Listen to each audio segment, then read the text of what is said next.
Friends, welcome back to our channel. 5ാം ക്ലാസ്സിലെ കേരള പാഠാവലിയുമായി ബന്ധപ്പെട്ട ആനുവൽ എക്സാമുമായി ബന്ധപ്പെട്ട മറ്റൊരു വീഡിയോയിലേക്ക് എല്ലാ കൂട്ടുകാർക്കും സ്വാഗതം.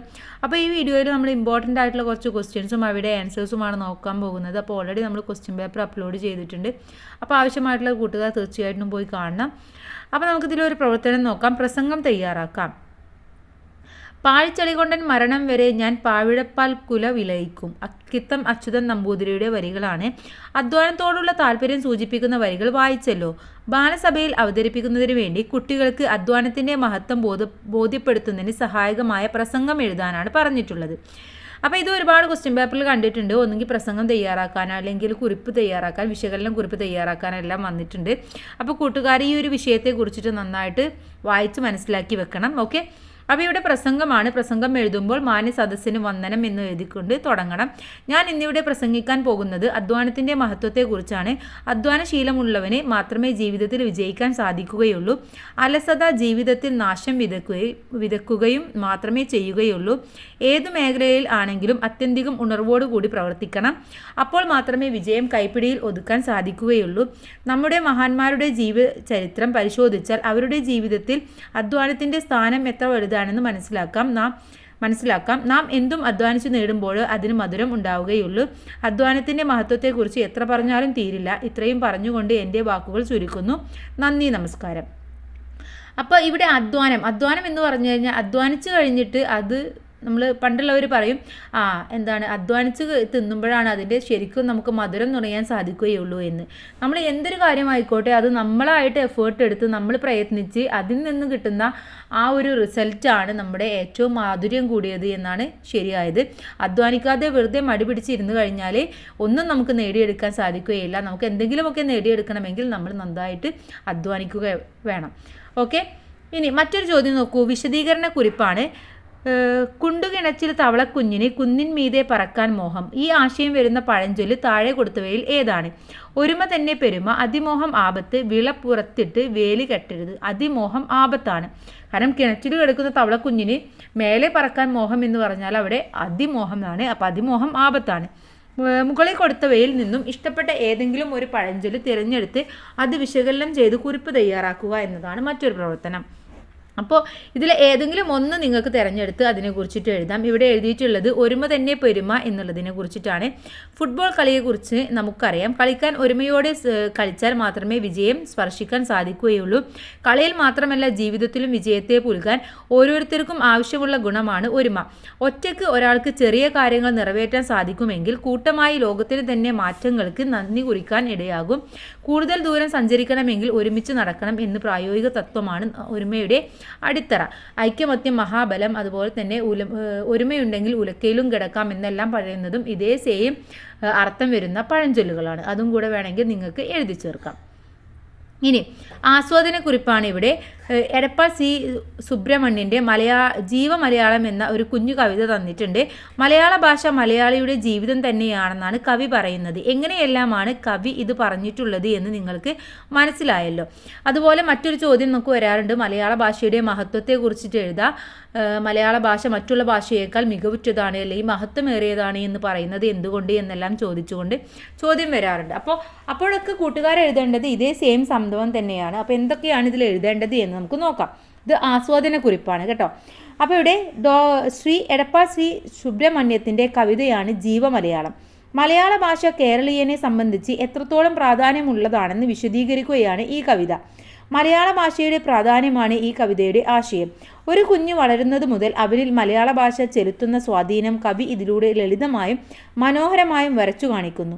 മലയാള ഭാഷയെ അമ്മിഞ്ഞപ്പാല് പോലെയും ഉണ്ണിക്ക് ഉറങ്ങാനായി കൂട്ടുപോകുന്ന താരാട്ടുപാട്ട് പോലെയും കിനാവ് കാണാൻ പ്രായമാകുമ്പോൾ ആകാശമായും ചിന്തകൾ വളരുന്ന പ്രായമാകുമ്പോൾ കടൽ പോലെ വാക്കുകൾക്ക് പഞ്ഞമില്ലാതെയും തുടിക്കാൻ കഴിയുന്നത്ര വിശാലമാണ് മലയാളം. മലയാളം ജീവൻ്റെ ജീവനാണ് എന്ന് കവി പറയുന്നു. കുഞ്ഞിക്കിനാക്കൾ പറന്നുയരും ആകാശമാകുന്ന മലയാളം എന്ന വരിയാണ് എനിക്ക് ഏറ്റവും ഇഷ്ടമായത്. അപ്പോൾ ഇങ്ങനെയാണ് ആസ്വാദനക്കുറിപ്പ്. എന്താണ് ജീവമലയാളം എന്ന് എഴുതണം. എത്രത്തോളം പ്രാധാന്യമുണ്ട് മലയാളത്തിന് നമ്മുടെ ജീവിതത്തിൽ അല്ലെങ്കിൽ ഒരു കുഞ്ഞിൻ്റെ ജീവിതത്തിൽ എന്ന് നമ്മൾ പറയണം. അതുപോലെ നമുക്ക് എങ്ങനെയൊക്കെയാണ് മലയാളം ഇഷ്ടമായത്, എങ്ങനെയൊക്കെയാണ് മലയാളം പഠിക്കേണ്ടത്, എങ്ങനെയൊക്കെ നമുക്ക് അതിനെ കൂടുതൽ പ്രാധാന്യത്തോടെ കാണാൻ കഴിയും എന്നൊക്കെ നിങ്ങൾക്ക് വേണമെങ്കിൽ എഴുതാം. മറ്റൊരു ചോദ്യം നോക്കൂ, അഭിമുഖ ചോദ്യാവലിയാണ്. മയിൽപീലി സ്പർശം എന്ന കഥ മൃഗങ്ങളുടെ പരസ്പര സ്നേഹത്തിൻ്റെയും സഹകരണത്തിൻ്റെയും കഥയാണ്. ഈ കഥയിലെ ഉണ്ണിമായ എന്ന കഥാപാത്രം ചിലപ്പോൾ കഥാകാരി തന്നെയാകാം. കാലാനുഭവങ്ങളിൽ നിന്നും രൂപപ്പെട്ട സ്വപ്നമാണ് എൻ്റെ കഥകൾ കഥാകാരി പറയുന്നുണ്ട്. അഷിത എന്ന കഥാകാരിയെക്കുറിച്ചും അവരുടെ രചനകളെക്കുറിച്ചും നിങ്ങൾക്ക് കൂടുതൽ കാര്യങ്ങൾ അറിയണ്ടേ? അതിനായി ഒരു അഭിമുഖ ചോദ്യാവലിയാണ് നമ്മൾ തയ്യാറാക്കേണ്ടത്. അപ്പോൾ 5 ചോദ്യമെങ്കിലും ഉണ്ടായിരിക്കണം. ഇതുപോലെ നിങ്ങൾക്ക് ചോദ്യാവലി തയ്യാറാക്കാനും ക്വസ്റ്റ്യൻ പേപ്പറിൽ ഉണ്ടാവാം. ഒന്നെങ്കിൽ ആരെങ്കിലുമായിട്ട് ഒരു കലാകാരനുമായിട്ടോ അല്ലെങ്കിൽ കഥയിലെ ഏതെങ്കിലും കഥാപാത്രമായിട്ടോ അതുമല്ലെങ്കിൽ കഥ എഴുതിയവരെ കുറിച്ചിട്ടോ അവരുമായിട്ട് നടത്തുന്ന ഒരു അഭിമുഖ സംഭാഷണത്തിൻ്റെ ചോദ്യാവലി തയ്യാറാക്കാൻ വരാറുണ്ട്. അപ്പോൾ കൂട്ടുകാർ എഴുതേണ്ടത് ഈ തരത്തിലാണ്. താങ്കളുടെ പ്രധാനപ്പെട്ട കൃതികൾ ഏതൊക്കെയാണ്? താങ്കളുടെ സ്വന്തം കൃതികളിൽ ഏറ്റവും ഇഷ്ടമായത്? താങ്കൾക്ക് എന്നു മുതലാണ് എഴുതി തുടങ്ങിയത്? താങ്കളുടെ കഥകളിലെ ഏറ്റവും ഹൃദയസ്പർശിയായ കഥ? താങ്കളുടെ ജീവിതാനുഭവങ്ങൾ തന്നെയാണോ ഓരോ കഥകളുടെയും ആശയം? ഇത്തരത്തിൽ എഴുതാം. അതുമല്ലെങ്കിൽ നിങ്ങൾക്ക് കഥ എഴുതാൻ എന്താണ് പ്രചോദനമായിട്ടുള്ളത്, എന്നു മുതലാണ് കഥ എഴുതിയത്, നിങ്ങൾക്ക് ഏറ്റവും ഇഷ്ടപ്പെട്ട മറ്റുള്ളവരുടെ ഏറ്റവും ഇഷ്ടപ്പെട്ട കഥകളിൽപ്പെട്ട ഏതെങ്കിലും ഒരു കവിതയുടെ പേര് പറയാമോ എന്നൊക്കെ പറയാം. ഇനി അടുത്തൊരു താരതമ്യക്കുറിപ്പാണ്. എൻ്റെ മുടി മെല്ലെ കൊഴിഞ്ഞു തുടങ്ങി. പതുക്കെ പതുക്കെ ഞാൻ പൂർണ്ണമായും മൊട്ടയായി.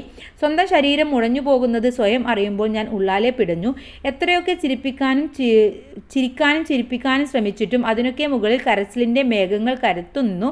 ഇന്നസെൻറ്റിൻ്റെ ഈ മാനസികാവസ്ഥയും ക്യാൻസർ വാർഡിലെ ചിരി എന്ന പാഠഭാഗത്തെ ആശയവും താരതമ്യം ചെയ്ത് കുറിപ്പ് തയ്യാറാക്കുക. അപ്പോൾ നമുക്കറിയാവുന്ന നല്ലൊരു പാഠഭാഗമാണല്ലേ. അപ്പോൾ ഇന്നസെൻറ്റിൻ്റെ മാനസികാവസ്ഥ എന്ന രീതിയിൽ നമുക്ക് എഴുതാം. ഇന്നസെൻറ്റിൻ്റെ മാനസികാവസ്ഥ: മുടി കൊഴിഞ്ഞ് ശരീരം തകരുന്ന ഒരു അവസ്ഥയിലാണ് ഇന്നസെൻറ്റ് എത്തിച്ചേർന്നത്. അതിൻ്റെ അർത്ഥം മരണത്തിൻ്റെ പടിവാതിൽക്കൽ വളരെ അടുത്ത് എത്തി എന്നാണ്.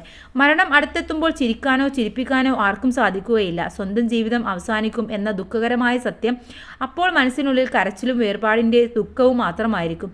ആ അവസ്ഥയാണ് ആദ്യത്തെ വായനാഭാഗത്ത് തന്നിരിക്കുന്നത്.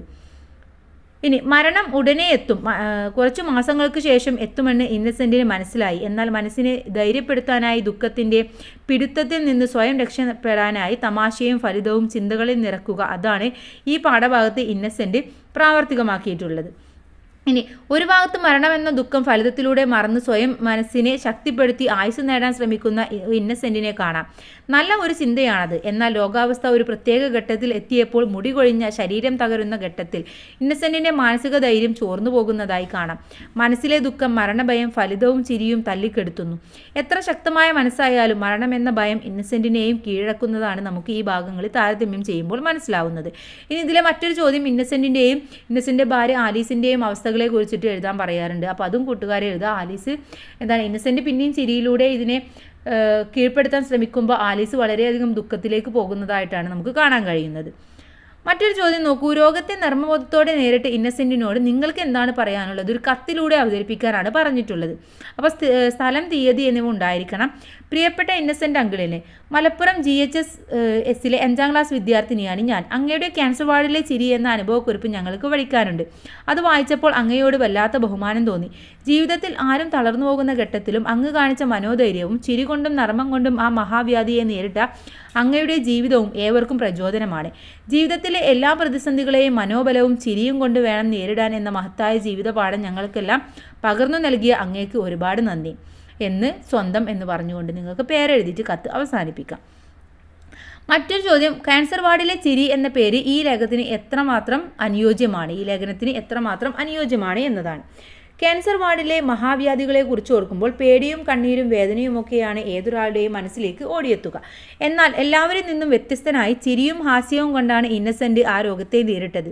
ജീവിതത്തിലെ എല്ലാ പ്രതിസന്ധികളെയും മനോബലവും ചിരിയും കൊണ്ട് വേണം നേരിടാൻ എന്ന മഹത്തായ ജീവിതപാഠം പകർന്നു നൽകുന്ന അദ്ദേഹത്തിൻ്റെ അനുഭവക്കുറിപ്പിന് ക്യാൻസർ വാർഡിലെ ചിരി എന്ന പേര് തന്നെയാണ് ഉചിതം. അപ്പോൾ ഇത്രയുമാണ് പ്രധാനപ്പെട്ട ചില ചോദ്യങ്ങളും അവയുടെ ഉത്തരങ്ങളും എന്ന് പറയുന്നത്. അപ്പോൾ എല്ലാ കൂട്ടുകാർക്കും നാളെ എക്സാമിന് നല്ല മാർക്ക് തന്നെ സ്കോർ ചെയ്യാൻ കഴിയട്ടെ. All the best. Thank you.